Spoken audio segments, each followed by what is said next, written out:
पाइले। Praise the lord, hallelujah hallelujah. मोर कहर अर्थ होची जदि शाद्रक मेशक अबेदको अग्नि मध्य को जीवे नहीं ताले चतुर्थ पुरुष को अन्य जने देखि परिबो नहीं। Praise the Lord. सिंह गातो को जदि दानिएल जीव नहीं ए राजांकर सम्मुख रे एवं समग्र देश मध्ये एते बड़ एक साक्ष्य परमेश्वर निमंते एही परिबो नहीं। Praise the lord, hallelujah.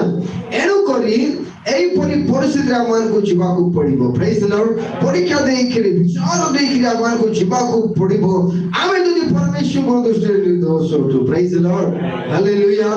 तबे सत्य परमेश्वर से आमान को उद्धार करिवे। हालेलुया।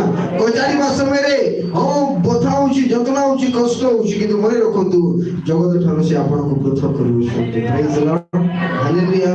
जगत रो अभ्यास जदि आमान को लागि जीव ताले जगत छाडिबा को इच्छा लागिबो नाही। कारण ए जगत रे एते विषय गुडा को रही अछि आपको इच्छा लागिबो जगत रे रहि पानी मोते। Praise the lord, hallelujah. किंतु जो माने जानि छथि से माने ही जो माने प्रभु को जानि छथि से माने जानि जे याठर मध्य अधिक अत्यधिक एवं चिरंतन आनंद परमेश्वर को पाखरे अछि। Praise the Lord. ए जगत रे अमान करि निमंते दुख अछि। ए जगत रे अमान करि निमंते केही अमान को भलो पांती नै। प्रेज आपण उत्तम कर्म करूछन्ते आपण भलो काम करथि तथापि जगत रो लोक अमान को देखिले हम मान कर कर्म को देखिले से माने हमको पसंद करंती नै। Praise the lord, hallelujah.